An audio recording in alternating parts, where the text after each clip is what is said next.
E aí, galerinha, tudo bem? Como é que vocês estão? Gostaram da minha primeira videoaula? Assistiram aí a autocorreção da tarefa de casa até o final? Perceberam a importância do Alexander Fleming para a nossa ciência? Quanto à descoberta dele que foi a penicilina, o antibiótico, todos os benefícios para a ciência e salvou a vida de muitas pessoas? Pois é. Hoje nós vamos falar um pouquinho do Reino Monera. Mas antes de começarmos, eu gostaria de saber se vocês já falaram com Deus hoje. Se você já parou para pensar nas infinitas bênçãos que Ele tem derramado em sua vida.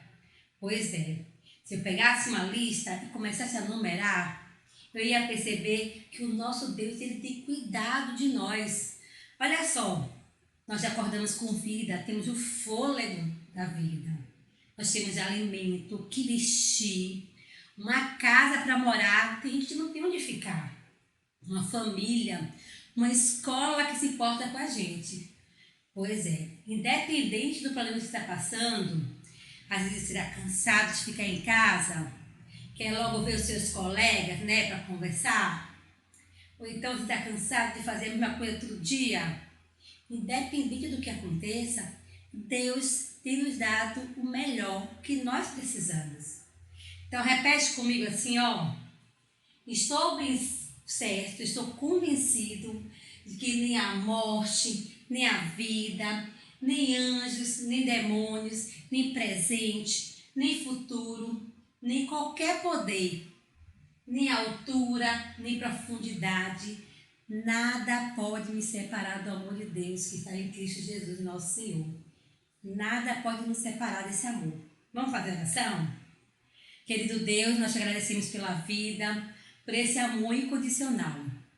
Nesse momento, venha, por favor, Senhor, visitar cada aluno meu, bem como seus familiares também. Dar-nos um dia de vitória, em nome de Jesus. Amém. Pois é, pessoal. Hoje nós vamos falar um pouquinho sobre o Reino Monera. O Reino Monera tem algumas características. São seres microscópicos que eu não posso ver a olho nu. São seres unicelulares que possuem apenas uma célula. São encontrados em todos os lugares. Também são autotróficos e heterótrofos, seres que produzem seu próprio alimento e aqueles que vão atrás aí do que vai ser consumido. Bem, para pertencer ao reino Monera, eles têm que ter a célula procariótica. Só relembrando aí, seres que têm a célula eucariótica são aqueles que têm uma membrana envolvendo o núcleo, uma membrana nuclear chamada de carioteca. Mas os seres que têm a célula procariótica não têm essa pelezinha formando o núcleo. O núcleo ele é espalhado no citoplasma. Não precisa de muita coisa, pessoal. Só para você lembrar. Somente os seres que têm célula procariótica são os que fazem parte do reino Monera. Os outros seres vivos, tudo tem célula eucariótica. Tudo bem? Quais são os seres que fazem parte desse grupo? As bactérias e cianobactérias. Vamos conhecer. Quando fala assim de bactéria, chega daquela sensação, né, ruim, que a bactéria sempre faz mal, que é ruim ter bactéria no corpo. Pois é, você vai tirar um pouquinho essa ideia hoje, porque existem bactérias que são benéficas para a gente. Elas estão em todos os lugares, no ar, na água, no solo. Eu estou aqui nesse local, tem bactéria, onde você está também tem, no seu celular, no dinheiro. Então, em todos os lugares nós vamos encontrar bactéria. Aonde mais? Nos animais, na boca, no beijo. Você sabia que o beijo transmite bactérias? Pois é. Nas plantas. Bem, qual a importância das bactérias? Elas são importantes na decomposição. Quando eu falei sobre os fungos, eu falei que os fungos, junto com as bactérias, decompõem os alimentos, os seres. Eu vou falar um pouquinho mais daqui a pouco. Também transmitem doenças. Infelizmente, as bactérias podem trazer malefícios com a transmissão de doenças. Elas também estão na fabricação de alguns alimentos, como o Yakult, o iogurte, o queijo. E tem uma área que tem usado e pesquisado muito sobre as bactérias, que é o meio científico. Por quê? Tem se descoberto remédios, tem procurado também pesquisar sobre as doenças, tudo isso utilizando as bactérias. Agora pense o seguinte, toda vez que esse meio científico estuda a bactéria, ela pode encontrar também uma solução para alguma doença aí. Olha só um exemplo. A biotecnologia, que é a área da ciência que trabalha com vida, envolvendo tecnologia, tem pesquisado muito sobre a bactéria, porque ela percebeu que as bactérias se reproduzem muito rápido. E existe uma doença chamada de diabetes, onde alguns diabéticos eles não produzem insulina, que é um hormônio que metaboliza a glicose, o açúcar do corpo. Então, eles fizeram uma relação entre reprodução das bactérias muito rápido e a produção de insulina. Como as pessoas que têm diabetes e têm que tomar insulina todos os dias, elas precisam tomar de manhã, de tarde, de noite, senão elas morrem. Essa área aí tem utilizado a bactéria para tentar produzir insulina, tá? É uma manipulação genética, mas é utilizando as bactérias aí para beneficiar o homem e trazer mais remédios aí para as farmácias. O papel das bactérias na natureza. Lembra que eu falei no começo que as bactérias são responsáveis pela decomposição junto com os fungos? Pois é.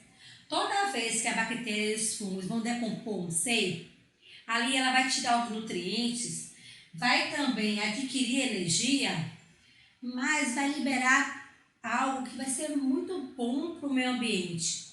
Vai liberar sais minerais, nutrientes, vai deixar o solo rico e ainda vai servir até como adubo.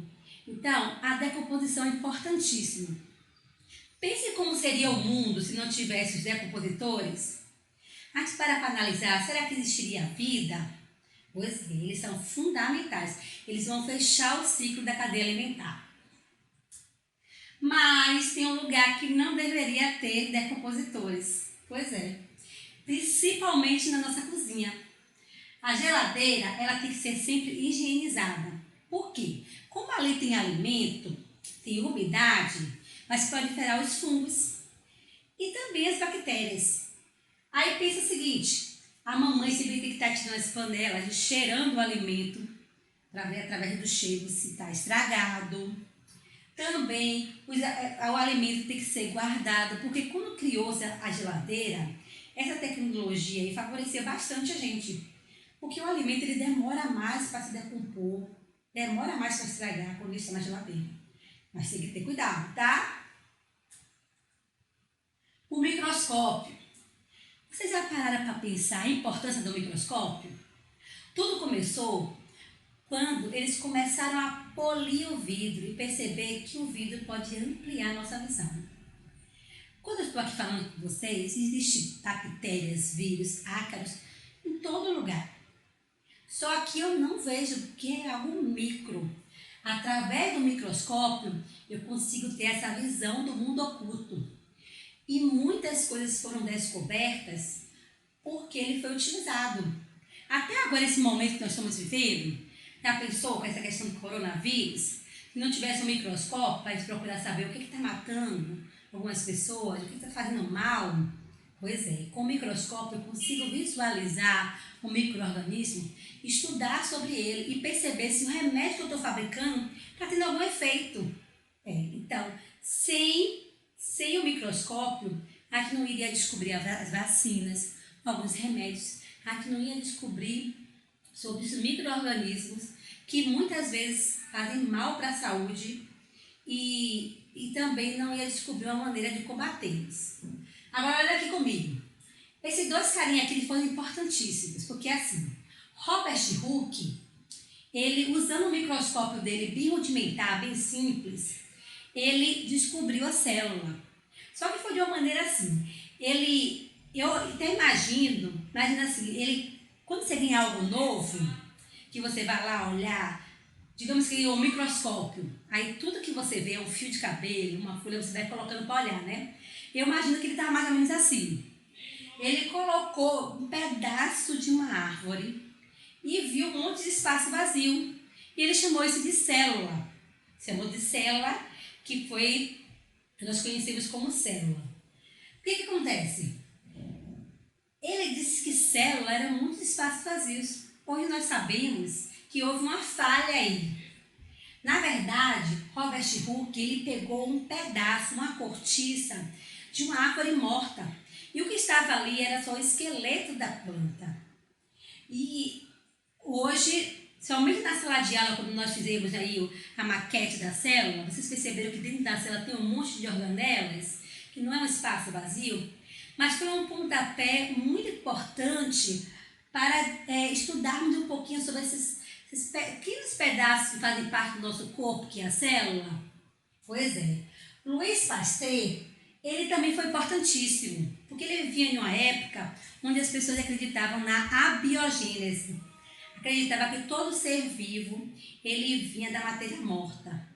Mas ele, estudando lá no laboratório, fazendo as pesquisas, ele conseguiu comprovar que essa teoria aí, a biogênese, era falsa. Hoje nós sabemos que o ideal é a biogênese. O ser vivo só vai vir de outro ser vivo. E ele também descobriu bactérias causadoras de doenças, mas como utilizando esse instrumento importantíssimo que é o microscópio. A maioria das bactérias não produz seu próprio alimento. Elas vão atrás de seres, de plantas, de animais mortos para consumir. Classificação das bactérias. Nós classificamos a bactéria de acordo com a sua forma. Olha aqui comigo. As redondinhas eu chamo de corpos. As que parecem mais espiral eu chamo de espirilos. As mais alongadas, bacilos. E as que lembram uma vírgula eu chamo de vibrons. Tudo bem? Como as bactérias se reproduzem? Bem, as bactérias elas se reproduzem muito rápido. E a reprodução é assexuada. Lembra que eu falei que em ciência, quando eu coloco lá na frente, muitas vezes eu estou negando a palavra?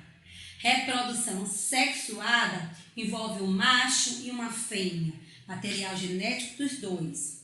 Já na reprodução assexuada, não envolve nem macho nem fêmea. Nesse caso aqui é por bipartição. A bactéria vai alongando, duplicando o material genético e a cada 20 minutos ela fecha o ciclo e formam-se assim, duas bactérias. Pense aí comigo, em 24 horas, quantas bactérias surgiriam aí nessa duplicação de cada 20 minutos? Doenças e bactérias. Muitas enfermidades, infelizmente, são causadas por bactéria. Mas olha, gente, não pensa que a bactéria faz só mal para a saúde, não, tá? A bactéria mesmo que está na boca, gente, é comum ter bactéria na boca. Não é que eu tenho que estar limpando para tirar as bactérias. Eu tenho que tirar os resíduos que estão ali. Porque o problema é que quando a bactéria entra em contato com resíduos, principalmente com açúcar, que foi comprovado que o doce, em quantidade, ele pode diminuir a resistência do meu corpo. Pois é, a bactéria quando está na boca e quando a gente não higieniza direito, com fio dental, escova de dente, ela, ao encontrar o alimento, ela pode liberar um ácido. E esse ácido corroeu o dente. Aí é o que nós conhecemos como cárie. Mas existem bactérias que estão lá no meu intestino que ajudam até no processo aí digestivo. Mas, infelizmente, também existem bactérias que trazem doenças. Vamos ver. A tuberculose, a difteria, hanseníase, coqueluche, pneumonia, meningite são exemplos de doenças que afetam o homem através da bactéria. Recomendações importantes. Claro que todo lugar da minha casa tem bactéria, mas eu tenho que me preocupar muito com a alimentação. Bem, eu tenho que procurar cozinhar bem um alimento. Foi comprovado que alimentos que não são bem cozidos, como a carne, pode ter ali ainda bactéria, tá? Eu tenho que lavar as frutas e verduras.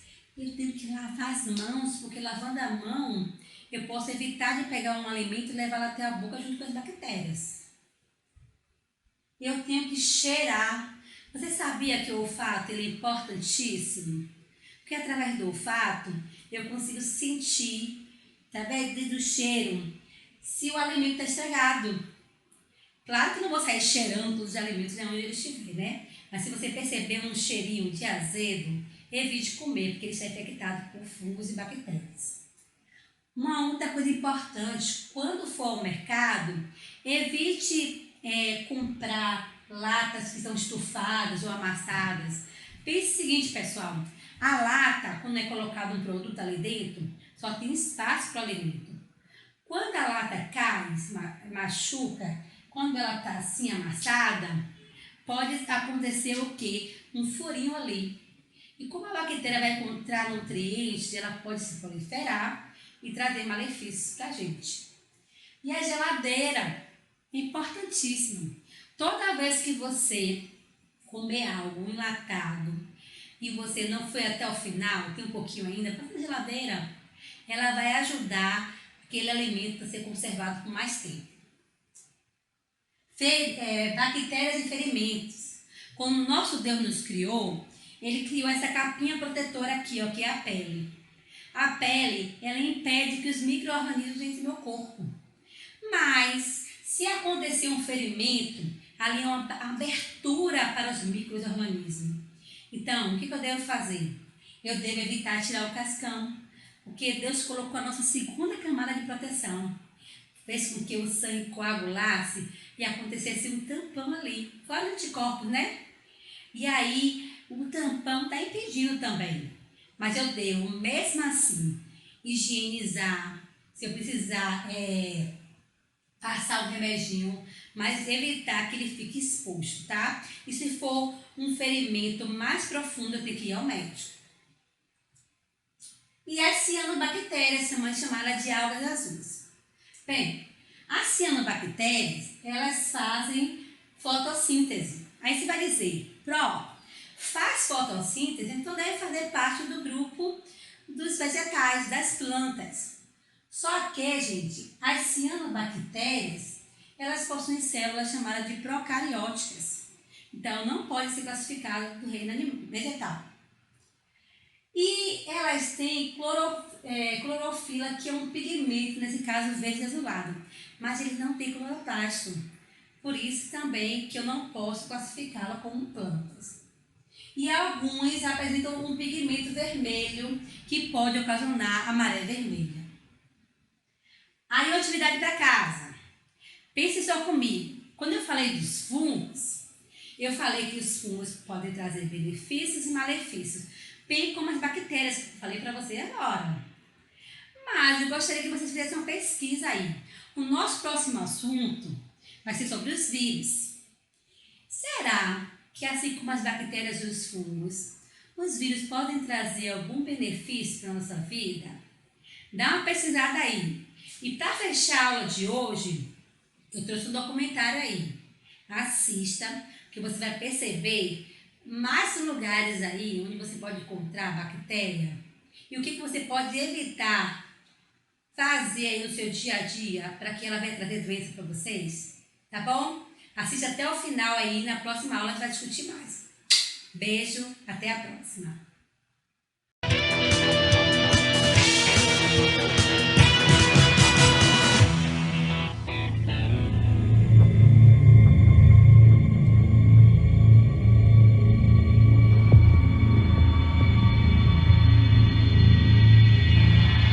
O que é? A bactéria é um ser muito pequenininho, né? Um micróbio de uma única célula. Quantas são? Elas provavelmente dominam o mundo. Eu acredito que sim, são as mais populosas. Estima-se que em 1 grama de terra a gente possa ter 10 elevado até a potência 8 de células de micro-organismos. O número é macro. 100 milhões de micro-organismos em 1 grama de terra. Bactéria. Na origem do universo, o primeiro personagem. Ambientes extremos, onde os primeiros seres mais simples se organizaram, ser as bactérias mais simples ou as arqueias.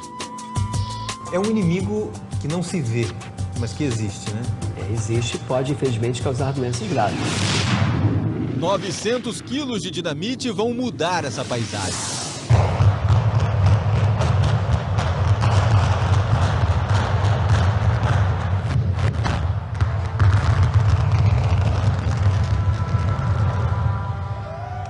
E o prédio desaba sobre ele mesmo. Quantas partículas de concreto, quantos pedaços de cimento, inúmeros. Isso é palpável, a gente vê, enxerga. Agora, quantos fungos subiram pelo ar, quantos micro-organismos se espalharam. Diferentemente da demolição de um prédio, esse mundo dos micro-organismos a gente não vê, não enxerga, mas ele existe, em todo canto. Em volta da gente e dentro de nós. Olha a saidinha de cena aparentemente calma do repórter. Tava louca para correr. A massa de sujeira avançava mais rápido que a capacidade de fuga. Nuvem, poeira, escombros. Máscaras aos garis. Começava a remoção de milhões de pequenos seres em cada grama de areia. Nós e os micro-organismos, um permanente contato invisível. E de tão invisível... O senhor tem alguma bactéria aí? Não. Graças a Deus, não. Dentro de mim tá tudo ok. Você tem bactéria aí, não? Não. Graças... Nenhuma? Nenhuma. Até agora, não. Tem certeza? Tem. Nós aqui necessariamente estamos portando bactérias, sempre. Sempre, né? Não existe vazio ecológico. Nós temos micro-organismos no solo, nós temos micro-organismos nas árvores, nós temos dentro de nós, nossos corpos, temos micro-organismos no gelo, no mar, no rio. Todo lugar imaginável, eles são onipresentes, existem essa forma de vida, esses micro-organismos. A gente pode portar uma determinada bactéria e não desenvolver doença, mas pode transmitir para alguém que venha a contrair a doença. Se você for fazer um levantamento na população, você vê 5 a 10% da população jovem com bactéria que causa meningite, que é o meningococo, mas nem todo mundo tem. E se a gente tem, os alimentos têm também.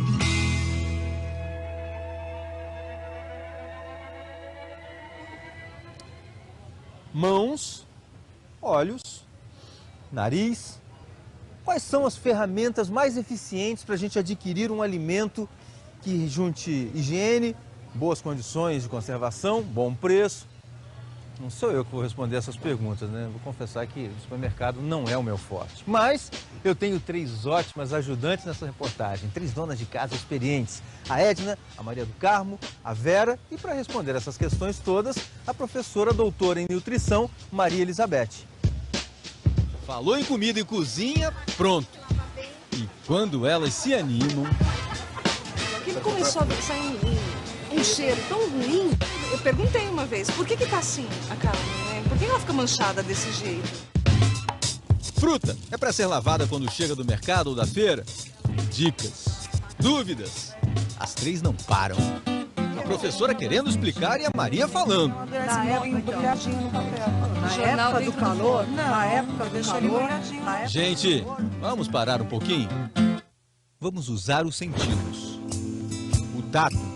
Como brasileiro, graças a Deus, a gente pode apalpar os alimentos, então eu posso chegar e não apertar, mas palpar o alimento sem pressioná-lo mais, eu consigo identificar muito das características do alimento. A visão. Se está amassado, eu não vou selecionar esse aqui. O olfato. Quando você chega perto de um abacaxi, você sente o cheiro do abacaxi. A manga, você pega uma manga verde, uma manga mais madura, você sente o cheiro da manga. Essa conversa vai longe. A professora chamou. Edna, Maria e Vera, vamos para a universidade.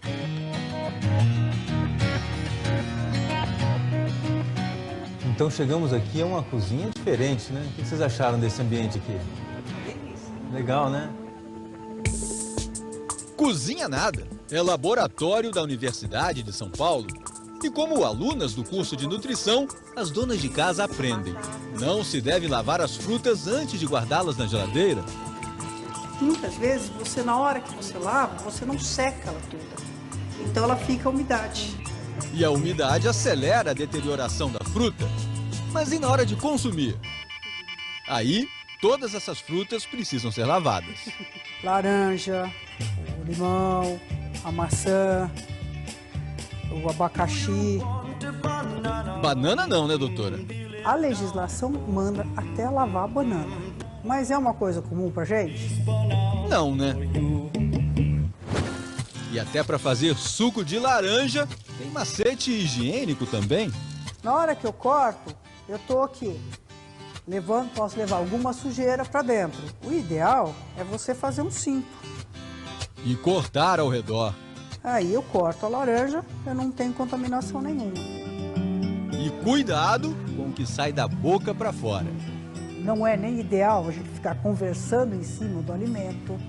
E para arrumar a geladeira? Tem critério. De baixo para cima, frutas na gaveta, folhas e outras frutas na prateleira de cima, verduras no terceiro andar e carnes na parte mais alta, abaixo do congelador, onde a temperatura em geral é mais baixa. E por falar em congelador...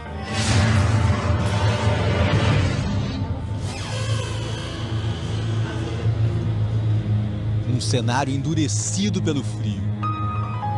80 graus negativos. É a obscura, a bem guardada Coleção Brasileira de Micro-Organismos. Métodos de preservação internacionalmente reconhecidos garantem a vida das células por muitos anos para processos industriais ou pesquisa. É nessas ampolas. Aí estão elas. Algumas das 1.200 peças da Coleção Brasileira de Micro-Organismos. E daí? E daí que essa coleção tem curadora, Lara Sete, doutora em microbiologia.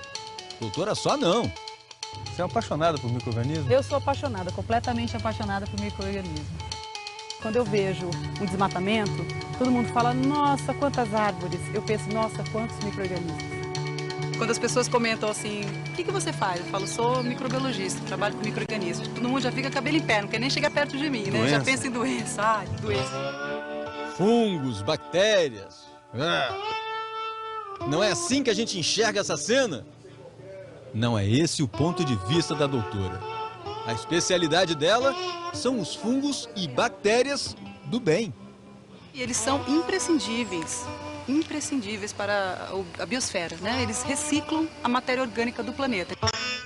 Tudo isso aqui a gente deve a eles? Devemos. Dentro do laboratório, a mesa está posta. Pão, vinho, cerveja, cogumelos, iogurte, queijo. E aqui ao lado, as estrelas do laboratório. Uma bela diversidade de micro-organismos. E a doutora nos apresenta a família. Ela é a grande estrela, aí, vamos dizer, dos processos biotecnológicos. Uma levedura chamada Saccharomyces cerevisiae, o vinho, a cerveja, o pão, incluindo também o etanol que a gente usa, o combustível que a gente usa no nosso carro, produzido pela fermentação de açúcares por essa levedura aqui. Confirmando? Saccharomyces cerevisiae. O próximo. Essa bactéria aqui, ó, que é um actinomiceto do gênero Streptomyces, 70% dos antibióticos hoje que estão no mercado são produzidos com base nessa bactéria aqui. Confirmando. Streptomyces. E aqui nós temos também a Saccharomyces boulardii, que ela é utilizada em medicamentos de reconstituição de flora intestinal. Mais que um fungo, um soldado contra a diarreia. Saccharomyces boulardii. E esse? Esse é o Penicillium roquefort. Fungo que faz, claro, o queijo Roquefort. Os micro-organismos do bem. Seres simples e mais resistentes que qualquer um de nós. Eles não são dependentes de condições ambientais como os seres mais complexos, como os animais e os seres humanos. Então, por exemplo, se em um curto período de tempo a temperatura do planeta subir a 50, 55 graus, nós, seres humanos, não vamos mais existir. Não temos condições de aguentar, né, pela maquinaria que nós temos, essa temperatura. Os micro-organismos vão continuar colonizando o mundo, seja ele da forma que for.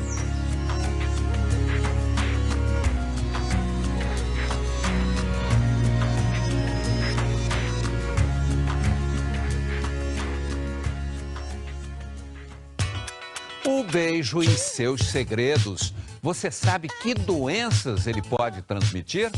E a surpreendente vitalidade de um espirro. Como se proteger da nuvem de bactérias? Veja a seguir.